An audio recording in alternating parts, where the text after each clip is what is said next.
Football Stories with Jeff Darlington and Bart Scott. Jeff, I'm starting with you. How far does Matthew Stafford need to take the Rams to justify all they traded for him? 30 seconds, go.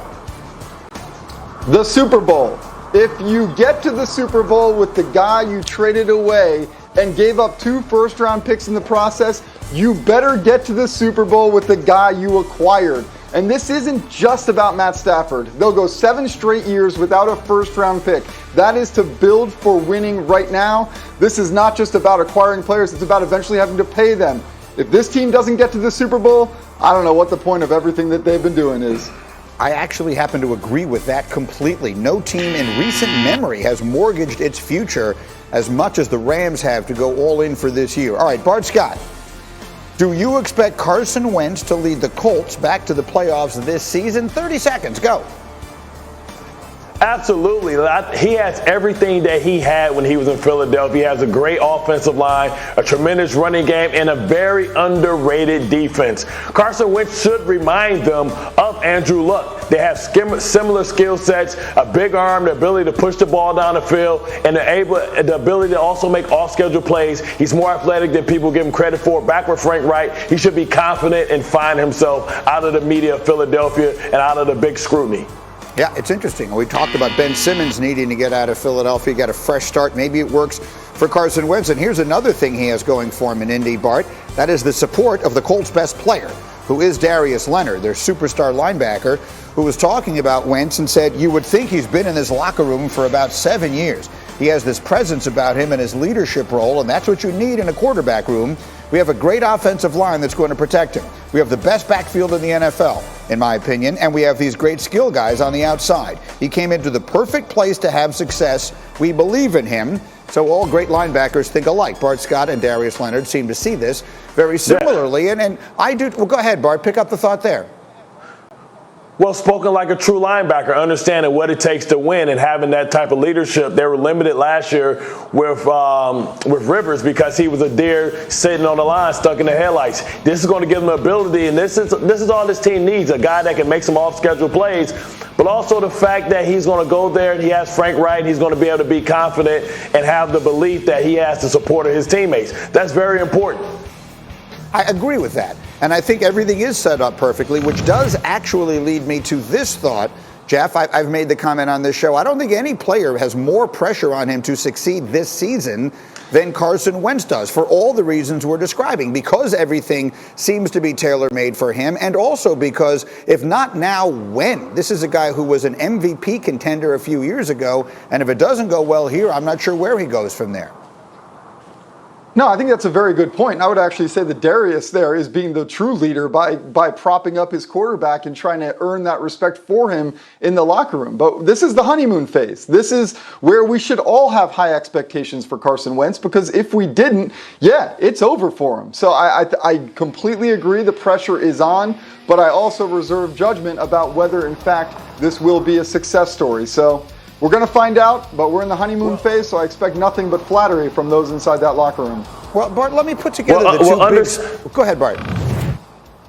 Well, understand that T.Y. Hilton had the opportunity to play with a Super Bowl contender in the Baltimore Ravens and decided to go back because of Carson Wentz and the acquisition of Carson Wentz. Understanding that Frank Wright is saying, hey, I got an opportunity to play with a guy that is an MVP candidate that can push the ball accurately outside the numbers. Well, Bart, let's just talk about the whole concept of the fresh start, because in the last 15 minutes, and we all understand that Philadelphia, great sports town, passionate fans, but it can be a tough place. We were talking about how Ben Simmons probably needs a fresh start to get out of there, that if he's there, it probably diminishes his chances of putting it together. How much value do you place just in the fresh start for Carson Wentz away from a place where it had gotten as ugly as it got? I mean, it's huge, right? Because you get that scarlet letter and perception is reality, and it's so hard to kind of erase that. When you go to a new place, you get a clean slate, you get an opportunity to be judged on what you're doing, not what you've done. And you understand the psyche of an athlete is based on confidence, and it looked like Carson Wentz has lost his confidence, and he lost the support of his teammates. And I think that the organization in Philadelphia mortgaged the future for the present to win that championship, much like what's going to be left after Stafford leaves the Rams. The Clippers defense has really locked down on D-Book. Patrick Beverley has specifically answered the bell. Booker shooting just 3 of 15 against Beverley in games 2 and 3. And so, if there's one thing I think of as I bring Legs and PJ back into the conversation, and PJ, I know obviously you're so acutely aware of all the moves coaches are making.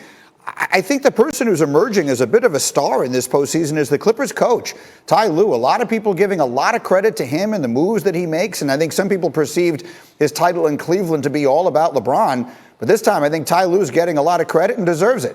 He absolutely deserves it. And the two personnel moves, I think, were critical. In Game 2, he puts Patrick Beverley into the lineup, and in Game 3, he reinserts Terrence Mann back into the lineup. The defense they're playing, to me, is not textbook defense, but it's very, very effective. You just watch these two guys right there. Beverley already won't let him have the ball. He's denying Book the ball. Terrence Mann is into him. This is unusual. Chris Paul gets caught up in the air, not sure what he's going to do with it. Ivica Zubac makes a great play. He's not getting credit. 15 points, 16 boards, 2 blocks. He's played really well. Book comes across half court. Patrick Beverley's waiting for him. Does he foul him? I don't know. Watch the 2 reactions to the play. Beverley liked it. Devin Booker did not like it at all. Here we go again. Now it's Terrence Mann. You'll see a quick show here by Luke Kennard. It's not a double team, just, hey, we're paying attention to you. Little bump as he puts it on the floor, and there's the block by Terrence Mann. Not conventional defense. That mask, Devin Booker didn't get that. He didn't fall on the pool at his house. He got that earlier with a little bit of contact. I looked up the word irritant in the dictionary. I actually still have a dictionary. There was a picture of one of our cohorts, Bruce Bowen. He put 3 rings on my finger when he was in San Antonio. He was a big factor there. PJ Tucker, there was also a small picture of him. Patrick Beverley is in that same definition, as is Terrence Mann. That is well said. Bruce is a bit of an irritant on the golf course, too, but that's a different conversation for a different time. Legs, I'll come to you.